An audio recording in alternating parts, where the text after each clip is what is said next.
আপনারা দেখছেন Bankura TV breaking news. Bankura টিভিতে আপনাদের স্বাগতম। বাঁকুড়া টিভির chief editor the tiger journalist দাদা উত্তম দে তুলে ধরছি পশ্চিম বাংলার উত্তর 24 পরগনার কাঁচরাপাড়ার একটি গুরুত্বপূর্ণ ব্রেকিং নিউজ।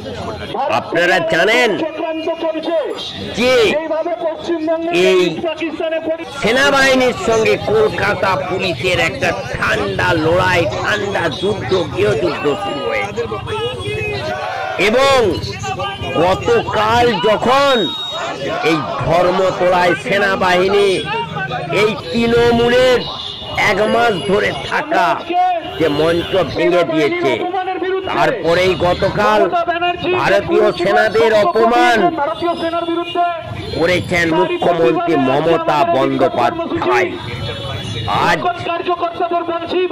তারই প্রতিবাদে কাঁচরাপাড়া গান্ধী মূর্তির সামনে রাস্তা বন্ধ করে বিজেপির পক্ষ থেকে বিক্ষোভ ও প্রতিবাদ কর্মসূচি পালন করা হয় এবং সেই বিক্ষোভ কর্মসূচিতে বিজেপির কর্মী সমর্থকরা উত্তাল হয়ে পড়েন। মন্ডল সভাপতি বলেন, পুলিশের ব্যবসায় অশোক স্তম্ভ খুলে দিয়ে মমতা বন্দ্যোপাধ্যায়ের ছবি লাগাতে বললেন। লক্ষ্মীর ভান্ডার দিচ্ছে, কিন্তু মহিলাদেরই সুরক্ষিত নয় বাংলায়। বাংলায় এই মহিলারাই সুরক্ষিত নয়, তাহলে লক্ষ্মীর ভান্ডার দিয়ে কি হবে? দেখা যাচ্ছে বারবার যে সেনাবাহিনীর উপরে গতকাল আক্রমণ হয়েছে, আবার আজকেও একটা ঘটনা দেখতে গেলে কলকাতা পুলিশের সেনাবাহিনীকে নিয়ে যে ঘটনা ঘটিয়েছে, কি বলবেন আছে বিষয়টা? কলকাতা পুলিশ নিজের অশোক স্তম্ভ যে লোগোটা ওটা সরিয়ে মমতা ব্যানার্জির ছবি লাগিয়ে রেখে দিয়েছে। পুলিশের মাথায় মমতা ব্যানার্জির ছবি লাগানো, মমতা ব্যানার্জি যেরকম তাদেরকে বলছে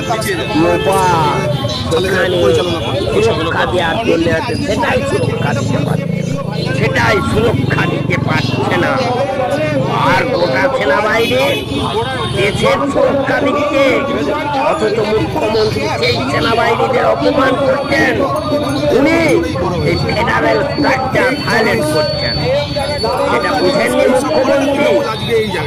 আসলে বুঝে অবুঝ, কিন্তু মমতা বন্দ্যোপাধ্যায় আমি ভাবুন যদি ফেডারেল স্ট্রাকচার এইভাবে ভায়োলেট করেন, সেনাবাহিনীকে অপমান করেন, তাহলে আমরা এই বাংলায় 355 বা 356 হতে পারত। আপনাকে মুখ্যমন্ত্রীর পদ থেকে সরিয়ে দিতে বাধ্য, এটা আমি বুঝুন। এই খবর আপনারা দেখতে থাকেন একমাত্র বাঁকুড়া টিভির পর্দায়। 30 তারিখ পর্যন্ত পারমিশন ছিল, আমার ক্ষমতা থাকলে দেখাতে বলুন পারমিশন কতদিন ছিল। আমি গ্যারান্টি দিয়ে বলছি 30 তারিখ পর্যন্ত পারমিশন ছিল। কাল গতকাল গেছে 1 তারিখ, 1 সেপ্টেম্বর। হ্যাঁ, বীজপুরে এসে বলেছে আপনাদের পুরনো মন্ডল সভাপতি তাদেরকে পুরনো লোকদেরকে বের করে দিচ্ছে, অর্জুন সিং ঢাকা দিয়ে এরকম কটাক্ষ করেছে, কি বলবেন? অর্জুন সিং আমাদের প্রাক্তন সাংসদ, ভারতীয় জনতা পার্টি, তিনি ব্যারাকপুরের নেতা, আমাদের জেলা সভাপতি আছে, কেউ কাউকে তাড়ায় না। এটা আমাদের ভারতীয় জনতা পার্টি, আমাদের একটা সাংগঠনিক প্রক্রিয়া আছে। আপনারা জানেন কিছুদিন আগে শ্রমিকরা রাজ্য নবনির্বাচিত রাজ্য সভাপতি হয়েছে, তার আগে দিলীপদা ছিল, দিলীপদাকে সরিয়ে দিয়ে সুকান্তদা হয়েছিলেন। তো হীরাদার 3 বছর পূর্ণ হয়ে যাওয়ায় সাংগঠনের যে নির্বাচন প্রক্রিয়া, সেই নির্বাচন প্রক্রিয়ায় আমাকে সভাপতি হিসেবে নির্বাচন করা হয়েছে, তাই আজকে আমি মণ্ডল সভাপতি হিসেবে নিযুক্ত হয়েছি। আবার নতুন যে বলছেন, এখানে নতুন একজনকে দেখা, আমি 2014 সাল থেকে বিজেপির সাথে যুক্ত। আপনারা হীরাদাকে জিজ্ঞেস করেন যে সভাপতি আছেন হীরাদা, যার ব্যাপারে এই কমিটিকর মন্তব্য করেছে সাংসদ, তাকে জিজ্ঞেস করবেন। তুষার দাস ভারতীয় জনতা পার্টির কতদিনের কর্মী, 1 যুগের কর্মী। কিন্তু বলে যে বীজপুরে সুবোধ অধিকারী, কমল অধিকারী থাকলে বিজেপির কর্মীরা সেভ আছে, পার্থভূমিক বলে যায়। এটা তাদের ব্যাপার, হয় কিভাবে সেফ থাকে, যেরকম ভাবে ওরা অত্যাচার করে যাচ্ছে।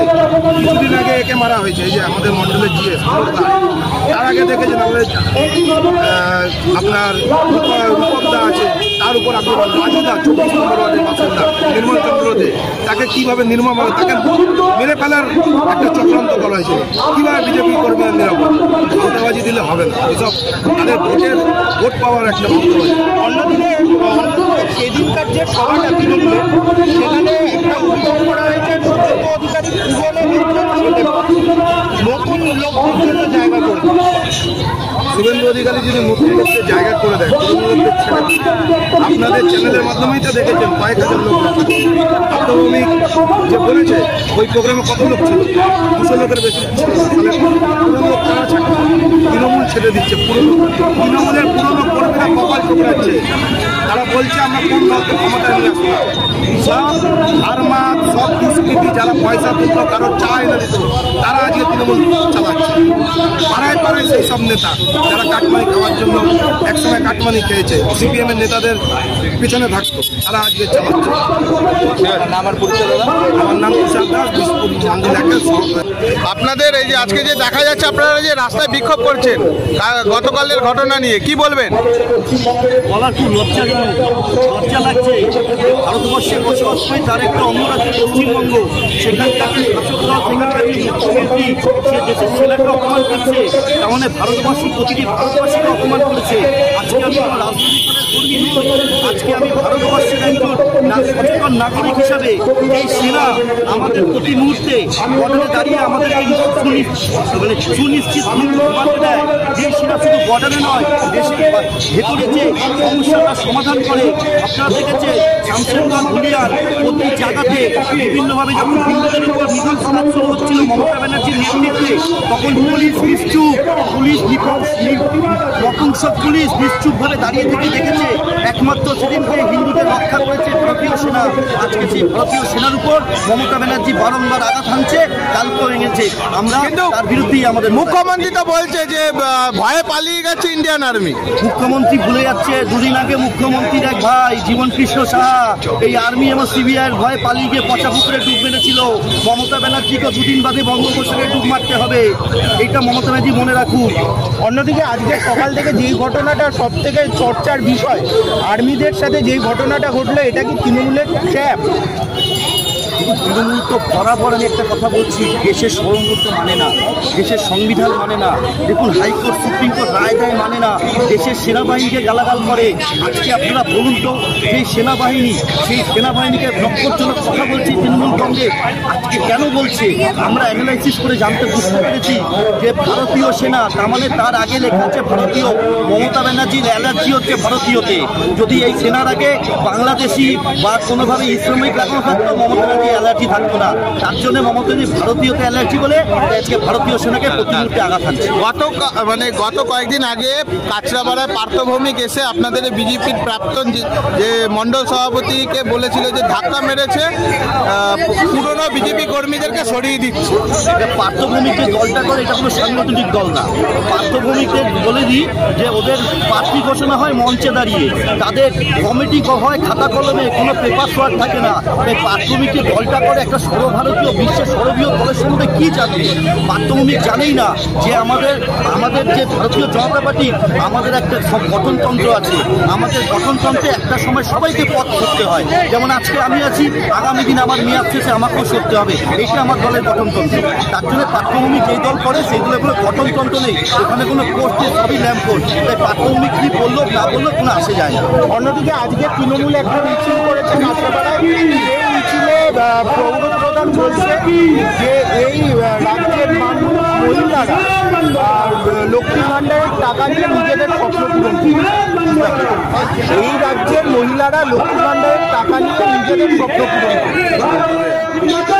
বলেছেন চেয়ারম্যান সাহেব বলেছেন মাঝে মধ্যে বলে দেখেছেন বলেছিলেন না যে পরিযায়ী শ্রমিকরা চলে আসো, পরিযায়ী শ্রমিকরা চলে আসো, বাচ্চাটা দেবো, বিভিন্নভাবে খবর দেখতে পাচ্ছি। পরিযায়ী শ্রমিকরা মমতা ব্যানার্জিকে চ্যালেঞ্জ করছে, মমতা ব্যানার্জিকে বারবার বলছে 5,000 টাকা ভাতা চাই না, আমাদের কর্মসংস্থান চাই। আজকে সেই কথাটাই আবার বলে দিল আমাদের এই আপনার এই চেয়ারম্যান সাহেব যে 500 টাকা 1000 টাকায় লক্ষ্মী ভাণ্ডারের জীবন চলে। আমি চেয়ারম্যান সাহেবকে বলবো আগামী এমন একটা দিন আসছে আপনি মঞ্চে দাঁড়িয়ে বক্তব্য রাখতে পারবেন না যদি এই কথাটা বলেন যে লক্ষ্মী ভাণ্ডারে তাদের জীবনযাপন চলছে। কেন? মানুষ কর্মসংস্থান চায়, মানুষ জীবিকা চায়। 500 টাকা 1000 টাকায় সংসার চলে না, যেটা পরিযায়ী শ্রমিকরা মমতা ব্যানার্জি ঘোষণা করে বলে আর আমরা আশাও করি না এই যে মা বোনদের অত্যাচার এটা তো মেনে নেওয়া যায় না, এর কোনো প্রতিবাদ করেও কিন্তু আমরা পেলাম না। সেনাবাহিনী নাকি মমতা বন্দ্যোপাধ্যায় তাদের মুখ্যমন্ত্রীকে দেখে পালাচ্ছে, এটাকে কি বলবেন? না না সেটা না, সেরকম কিছু ব্যাপার হয়নি। এটা মিথ্যে কথা বিশ্বাস হয় বেশিরভাগ মিথ্যে কথাই বলে, সত্যি কথা বলে। আপনি তো একটা নারী, কিন্তু রাজ্যের মুখ্যমন্ত্রী নারী, আদৌ কোনো নিজেকে মনে করছেন সুরক্ষিত? সুরক্ষিত নারীরা নেই, মায়েদের তো এই 1000 টাকা করে দিচ্ছে, ভাবছে সবাইকে কিনে দিচ্ছে, কিন্তু এইভাবে তো কেনা যায় না। যখন মানুষ খেপে উঠেছে, আরো খেপে উঠছে, এইভাবে শেষ হয়ে যাচ্ছে। হয়তো এবার ওরা পদত্যাগ করলেই ভালো। আপনার নাম? আজকে সেনাবাহিনীর অপমানের প্রতিবাদে আপনারা পথে নামছেন, কিন্তু তৃণমূল বলছে আপনারা রাজনৈতিক ময়দানে তাদের ব্যবহার করছেন।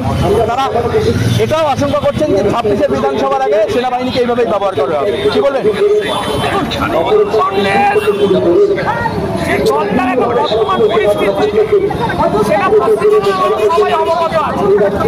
সেনাবাহিনী আমাদের 140 কোটি মানুষের গর্ব। সেনাবাহিনীকে নিয়ে পলিটিক্স দূরের কথা, তাদেরকে আমরা গর্ব করি। তাদেরকে নিয়ে পলিটিক্স যে আমরা করছি, এটা যারা বলছে তাদের মানসিকতা কতটা নিম্নমানের সেটা সাধারণ মানুষ বিবেচনা করে। আজকে দেশের সেনাবাহিনী আমাদের এত বড় সাফল্য এনে দিয়েছে, সিন্দুরের মতো এত বড় সাফল্য, সেখানে দাঁড়িয়ে আমরা 140 কোটি মানুষ তাদের জন্য গর্ব করছি। সেই জায়গায় দাঁড়িয়ে রাজ্যে পরিস্থিতি এতটাই খারাপ হয়ে গেছে, সেখানে কোনো ইস্যু পাচ্ছে না, সেই ইস্যু মানে কোনো ইস্যু পাচ্ছে না বলেই অবশেষে সেনাবাহিনীর নাম দিয়ে বিজেপিকে বদনাম করার চেষ্টা করছে। বীজপুর মন্ডল 1-এ হীরা গোষ্ঠীদের ছেটে ফেলা হচ্ছে। বিজেপিতে গোষ্ঠী বলে কিছু হয় না। আমি যতদিন ধরে পার্টি করি, এখানে গোষ্ঠী বলে কিছু নেই। আমরা সবাই পার্টি কর্মী। দল যাকে যখন যে দায়িত্ব দেয় তাকে সেই দায়িত্ব পালন করতে হয়। আমরা এটুকুই করি, আমাদের ব্যক্তি বিশেষ দল নয়। আমরা দলকে ভালোবাসি, দলকে ভালোবাসি বলেই আজকে সব কিছু উপেক্ষা করেও আজকে আমরা এখানে মমতা বন্দ্যোপাধ্যায়কে সেনাবাহিনী ভয় পাচ্ছে বলে 200 সেনাবাহিনী পালিয়ে গেছে, আর্মি পালিয়ে গেছে। সেনাবাহিনী মমতা ব্যানার্জিকে থেকে যদি পালিয়ে যায়, সেখানে ভিডিও ফুটেজ প্রকাশ করবে। আজকে সেনাবাহিনীকে দেখে জঙ্গিরা ভয় পালিয়ে যায়, আর উনি বলছেন যে ওনাকে দেখে সেনাবাহিনীরা পালিয়ে গেছে। এটা কি কখনো সম্ভব? পশ্চিমবাংলার মানুষ এখন অতটা বোকা নয়, ঠিক আছে? যে পশ্চিমবাংলার মানুষকে যতটা যা বলবে সবই তারা বিশ্বাস করবে। মানুষ জানে, মানুষ দেখছে আগামী 2026 সালের নির্বাচনে মানুষ তার গণতান্ত্রিক মতামত প্রয়োগ করে এর বিচার ঠিক করবে। অন্যদিকে আজকে কাঁচরাপাড়ায় তৃণমূলের প্রতিবাদ মিছিলে দেখা গেল প্রথম সারিতে 26শে বিধানসভা ভোটে কি মহিলা শক্তিকে ব্যবহার করছে? মহিলার শক্তিটা তাদের কাছে কোনো বড় প্রবলেম নয়। তাদের মেন ইস্যু কোনো রাজনৈতিক ইস্যু নিয়ে একটা পরিবেশ তৈরি করা, যে কোনো পরিস্থিতিতে একটা র্যালি করতে হবে, একটা মিটিং করতে হবে, কোনো ইস্যু নেই। চারিদিকে নিজেদের কি বলে নেতারা মন্ত্রীরা পাঠ করে ভরিয়ে রেখেছে। নতুন কোনো তো ইস্যু নেই, তার জন্য কোনো রকম বিজেপির একটা পার করে এভাবে একটা করে প্রধান তো বলছেন লক্ষ্মীর ভান্ডারের টাকা পেয়ে মহিলারা উপকৃত হচ্ছেন এইবার। মহিলারা উপকৃত হচ্ছে সেটা তারা মনে করছে লক্ষ্মীর ভান্ডারের টাকা যেমনি অ্যাকাউন্টে দিচ্ছে তাই বলে সঙ্গে সঙ্গে মহিলাদের মান সম্মানও কিনে নিচ্ছে।